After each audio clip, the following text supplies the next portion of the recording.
Hey, how's it going, guys? Thank y'all so much for tuning into another video. You saw the title and you saw the thumbnail to this video, so let's just go ahead and get straight into it.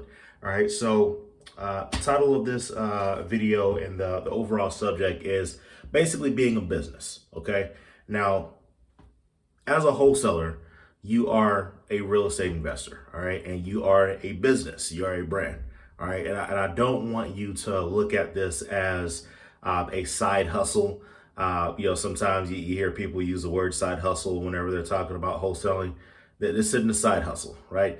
This is a business that you are running, and you need to treat yourself as such. You need to carry yourself as such. If it's a side hustle, then it's going to remain something that you do on the side as a hustle, as a hobby, something that's just not whatever, right? But when you have a business, you are a lot more serious about what needs to happen. And the way that you carry yourself is a lot different as well. So with that, I want you to really look at it from the perspective of the person that's selling the home, all right, and how they would perceive you as you are entering their space or their home or whenever you're interacting with them, right?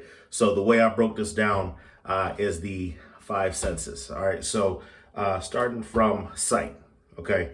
I am big on dressing well whenever you're going to view a property, okay? Now, I'm not saying you gotta be shirt and tie, I'm not saying you gotta be suit, but I would say button down, a polo, slacks, things of that nature, looking business casual, okay? I would say business casual is the safest approach whenever you're going to view a property, because you want that first impression of, okay, this person's a professional. All right, now there are some people that go out there in sweats and a baseball cap and whatever, and they kill it. That's fine, but I would strongly recommend that you put your best foot forward, and whenever they see you, right? Whenever they see you, you are putting your best foot forward, and they immediately think this is a professional, right? And at least you don't want them to look at you and say this person's not professional. You at least want that reaction, okay? So that's number one, sight. So touch. I'm big on having quality things, okay? So business cards. I'm not saying to get a super expensive business card. I'm not saying to do anything crazy, but what I am saying is don't get sheets of just regular printing paper and cut those out and say this is my business card. You can go on, there's different websites out there that you can get 100 business card for really cheap. You can actually go to Walmart and get one of those printouts and still use an inkjet or laser printer, and it's a thicker stock, and it looks a lot better than you using flimsy sheets of paper. So if you're going to be handing them anything, just make sure it feels good, it looks good. So that covers the touch portion as well. All right, so sound. The way that you're speaking to them on the phone, the way that you're speaking with them in person. It's great to build rapport, and I understand the idea of mirroring people, and you want to show a level of comfort, but you also want to have a tone of professionalism.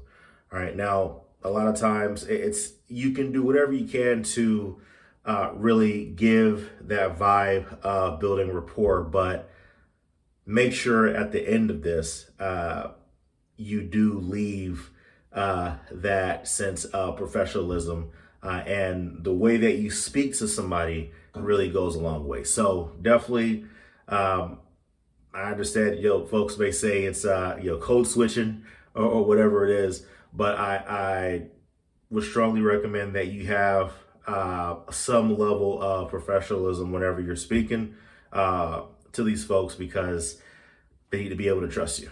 All right. And I'm sure the way that you speak to your friends is not the same way that you'll speak to a manager, or is not the same way that you speak at a job interview. And you speak to different people and you speak to different situations slightly different, even though it may be very similar, but there are slight adjustments that are made that would fit that exact situation. So definitely you want to make sure that you sound professional whenever you're speaking to these folks, and sound confident as well. All right. And part of that professionalism is not even about the way that you pronounce words. It's also how you're speaking as well, as far as confidence. Are you confident in what you're saying? If you're stuttering a lot, if you sound like you don't know what you're doing, they don't trust you. So the way that you sound will also help build trust as well. Next, kind of small, smell. I mean, don't, be jogging around the neighborhood and then going to somebody's house. Now, if you happen to be jogging, right, and something comes your way, then I'm not saying to be like, hey, I'll be right back. Let me go run and take a sh-. It's like, hey, do what you got to do. But at the same time, I would say smell nice, smell clean, and be presentable whenever you go into these people's house. All right, and last is taste. Now, before you guys, whatever, giggle or whatever, I want you to really think about this. Have you ever encountered somebody at some establishment, and after your encounter with them, they just left a bad taste in your mouth? It's like, I'm not coming back here. Or if this person's here, I don't want them to serve me. Like, this is like, I hate this. Like, I hate this whole thing. It just left a bad taste in your mouth, right? Now, on the flip side, all right, you ever went into an establishment and the first person that greets you, super friendly, super happy, went above and beyond and just gave that amazing A1 service, left a good taste in your mouth, right? And so that's what you want to do whenever you're using taste, all right? You want to make sure that you leave a pleasant feeling and taste as far as your lasting impression, all right? So you want to be friendly. And you want to match your tone. You want them to feel comfortable with you as you're speaking. So with that, that's the overall, making sure that you're building rapport. You want to leave that good taste. So going back over the senses, sight, make sure you look presentable. Touch, make sure whatever you're giving them, whether it's business cards, contract, whatever it is, good quality material as you're giving it over to them. Sound professional and sound confident whenever you're speaking with them. Smell, shower, be clean, right? And taste, make sure the overall experience is pleasant and you are leaving a good taste in their mouth. All right, so thank y'all again for watching this video. If it has provided you guys with any value, I would love for you guys to go ahead and like this video and go ahead and subscribe if you have not subscribe to this video yet. I'll be releasing videos pretty much every day. So if you subscribe, then you will be notified of whenever I do have another video that has come out. I will basically be speaking about real estate. And as I go on my real estate journey, as I go into other things like private equity or multifamily or whatever it is, I will bring you guys along with me so that you all can learn as I learn. And you guys can apply as I apply these different strategies.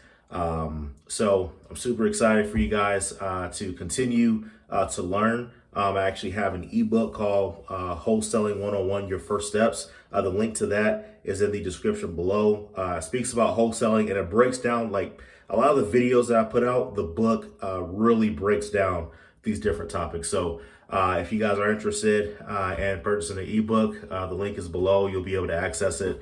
And from there, you will be able to really know what it takes to get your first deal. All right. So thank y'all so much for watching the video, and I will see you guys next time. See ya.